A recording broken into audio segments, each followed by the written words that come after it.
Donc salut les amis. Bon, là je refais un petit tour en bois de bois-fleuri, comme vous voyez. Voilà, parce que j'ai eu une crise pulmonaire vendredi, là. assez dur d'ailleurs. Encore de la toux à mort et du mal à respirer. Du coup, comme j'avais fini mon traitement, j'ai repris le pulvérisateur là, pour te mettre l'espèce de mentoline. Là. J'ai repris ça, ça a l'air d'aller mieux. Donc ce matin, ça allait pas trop mal. Bon, j'ai monté un peu la côte de la mort là. Mais j'étais obligé de m'asseoir parce que j'ai saturé un peu, mais ça va, j'arrive à reprendre mon souffle assez facilement. Bon, je fais une nez qui coule, donc c'est pas évident. Puis je vous avoue que j'ai une petite fatigue des jambes. Ça, c'est le manque d'entraînement, hein, je marche plus, donc ça fait des mois que j'ai pas marché. Donc j'ai les guibolles qui me lâchent. En fait, j'ai surtout une fatigue parce que je me suis assis et après en me relevant, ça cisaille un peu quoi. J'aurais pas dû m'asseoir. C'est bien fait pour moi. Mais bon, voilà. Bon, mon état de santé, comme je vous l'ai dit, ces 2 derniers jours, c'était pas le top. Là aujourd'hui, ça va mieux. J'ai lu un truc sur internet, la dypnée, je sais pas quoi. Les symptômes, ça a l'air d'être un peu pas ce que j'ai. Parce que mon médecin me fait prendre des médicaments. Qui me défonce d'ailleurs. Hein, là pendant 10 jours, il m'a filé un traitement où j'arrêtais pas de pisser. Donc je prenais le matin, toute la matinée je faisais que pisser. Donc quand vous avez un métier comme le mien, qui vous oblige beaucoup à travailler en ville, on peut pas pisser partout. Donc je vous dis pas que c'est pas la fête. Et l'après-midi, comme le truc il me dessèche, je me tapais des crampes de fou quoi. Mais dans les côtes, dans le dos, dans les jambes, des crampes de dingue quoi. Genre, je suis dans le camion, je suis assis, je suis peinard. Tout d'un coup, je suis obligé de descendre marcher parce que j'ai des crampes dans les jambes, quoi. C'est un truc de dingue. Donc là, le traitement est fini. Donc j'ai arrêté. Et donc je vais arrêter le mercredi. Et vendredi matin, je me lève. Les poumons cisaillés. Grosse toux, sèche. Encore. Et puis, la misère, quoi. Je pouvais pas respirer, rien.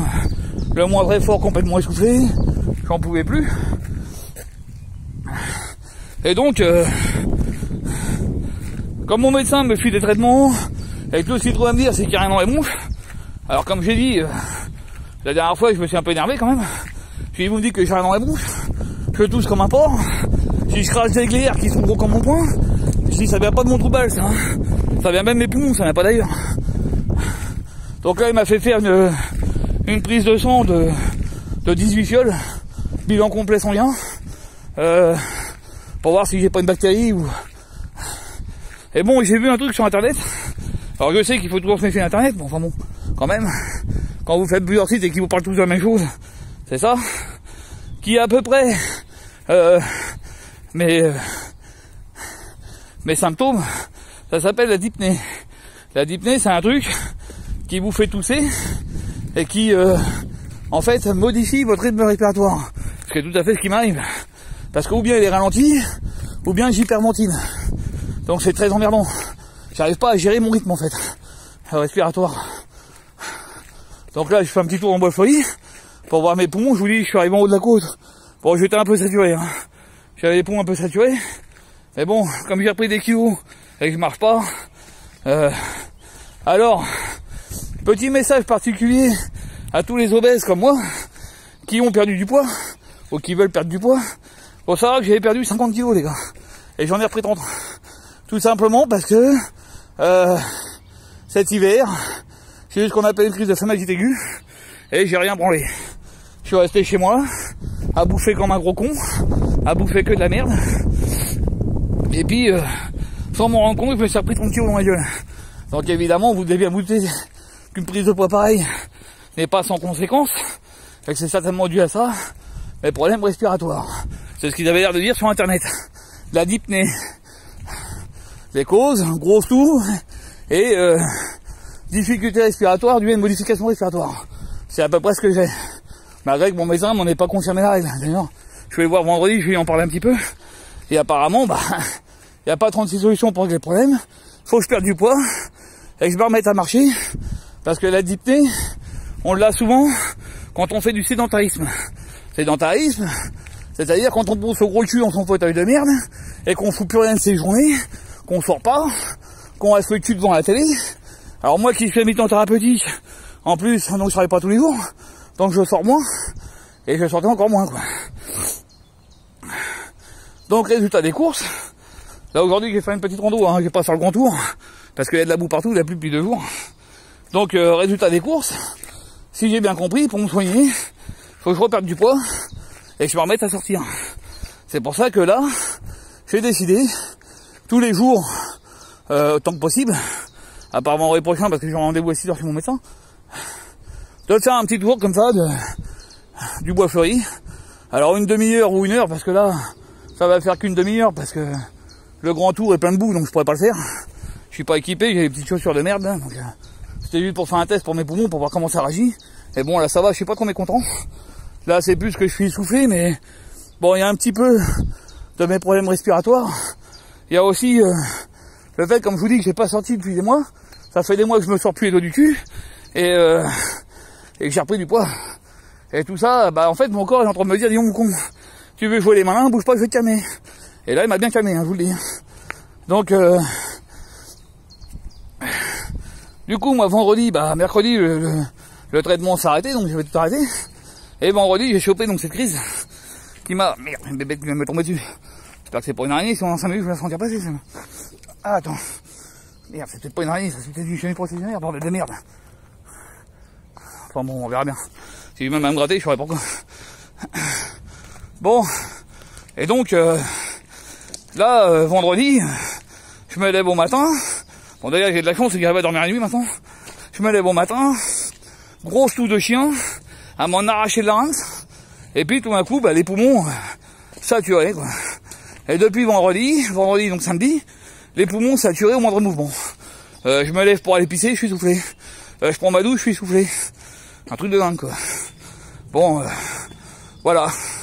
Donc du coup, j'en ai pas encore parlé à mon médecin, mais j'en parlais vendredi de la dyspnée.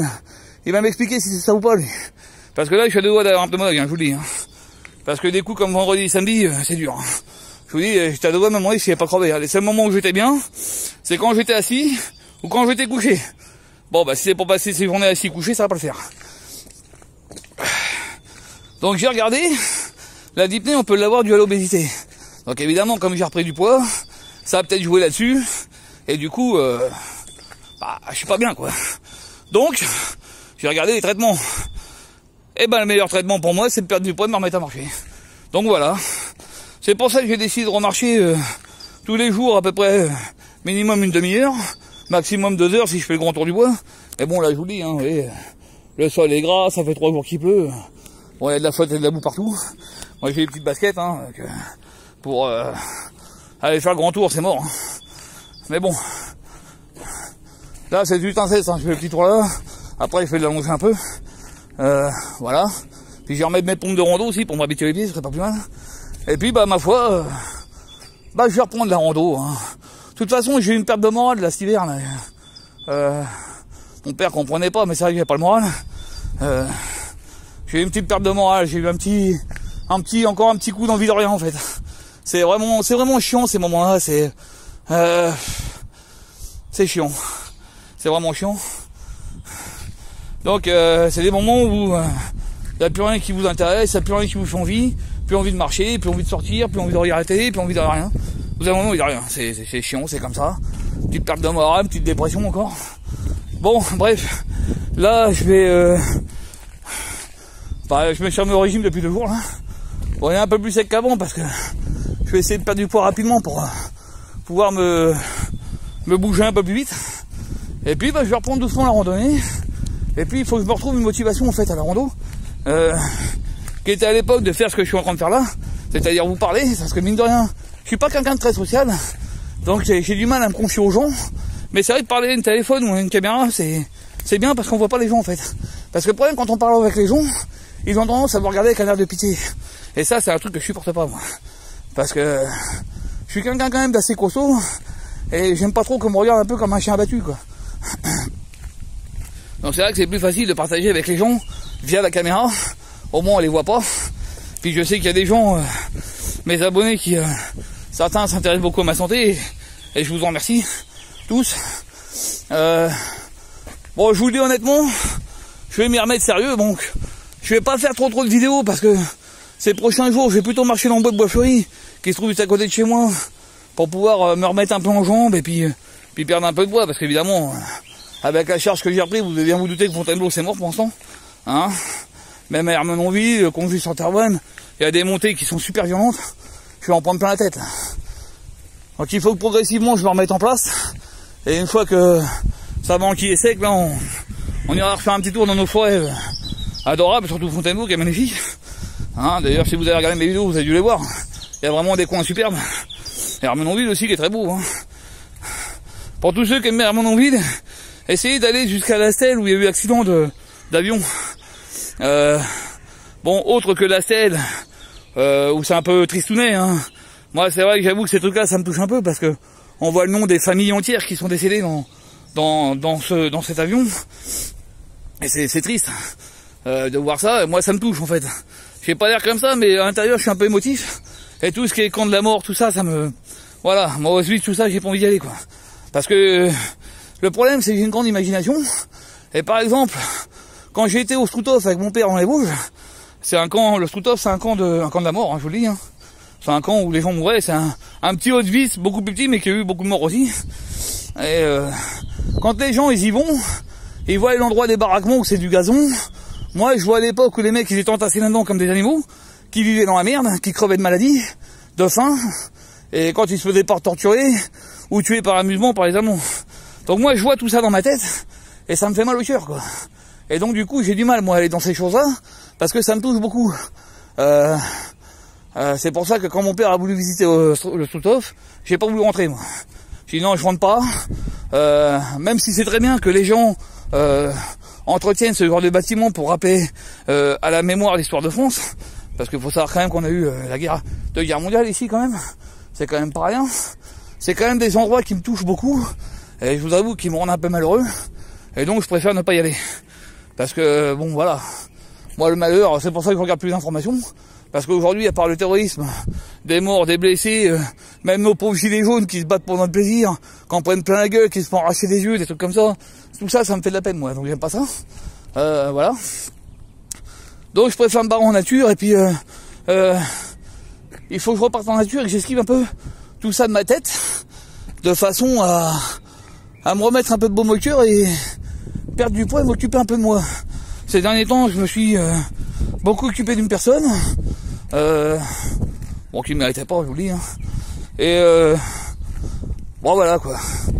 Bon, on va pas aller plus loin dans cette histoire. Mais du coup, je vais m'éloigner un peu de ces gens et prendre un peu plus pour ma gueule, en fait, pour moi. Et puis m'occuper de moi, reprendre du plaisir à marcher, retrouver ce plaisir de la nature, parce que bon Dieu que ça fait du bien. Même là c'est con, hein.